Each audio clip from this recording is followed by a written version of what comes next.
In the Vedic tradition, the universe is maintained by a strict division of labor. Brahma creates, Vishnu preserves, and Shiva destroys. But the scriptures describe a moment when this logic failed. Deep within the underworld, the preserver and destroyer collide in a battle that threatens the very stability of existence. The evidence of this conflict is hidden in plain sight at every Shiva temple. That marble bull, sitting in perpetual silence, is not just a decoration. It is the physical memory of a crisis that nearly unmade the world. This is the story of the Vrishabha Avatar, the time Shiva took the form of a beast to pull Lord Vishnu back from the brink of a cosmic trap. The tension began after the great churning of the ocean. Vishnu had descended into the underworld, known as Patala, to rescue a group of celestial Apsaras who had been imprisoned by demons.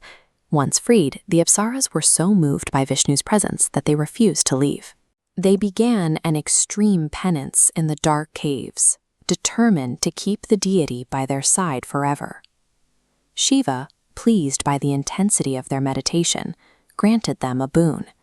Vishnu would remain in the underworld to live among them as their husband. This wish activated a powerful veil of Maya, or illusion. The deity who maintains the balance of the universe suddenly forgot his identity, his duties, and his celestial home in Vaikuntha. The supreme guardian of the cosmic order was now a domestic inhabitant of the underworld, leaving the rest of creation without its protector. In the subterranean darkness, Vishnu and the Apsaras fathered sons. While these children possessed divine strength, the demonic environment of Patala twisted their nature. They used their lineage as a weapon. Because they were the direct bloodline of the preserver, they believed themselves to be beyond any law or consequence. They dismantled the rituals of sages, humiliated the gods of heaven, and enslaved the serpent king Vasuki. They didn't just break the law, they assumed they were the law. The gods were paralyzed. Attacking these sons meant attacking the family of Vishnu himself, an act that felt like cosmic treason.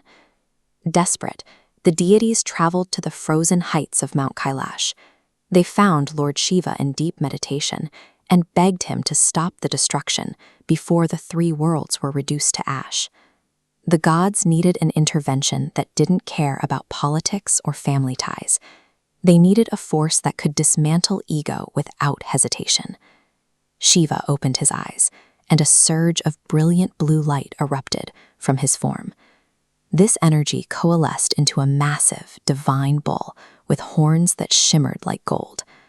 The Vrishabha Avatar was a mountain of muscle and divine energy. Each step sent tremors through the foundations of the earth, making the high peaks of the world look like loose gravel. The bull entered the underworld, where the sons of Vishnu were feasting. Seeing a mere animal, they mocked it, launching their most destructive divine weapons, the Vajra, the fire arrows, and the heavy iron maces. The brothers fought with a frantic, desperate rage. But as their weapons struck the thick blue hide of the bull, they shattered and dissolved into soft, falling flower petals. With a single sharp strike of his hoof, the bull broke the spirit of the underworld. He systematically removed the source of the chaos, putting an end to the lineage that had held the universe hostage. The victory was a result of immovable stability. The bull simply stood his ground until the arrogance of his opponents shattered against him. The destruction brought Vishnu himself onto the battlefield.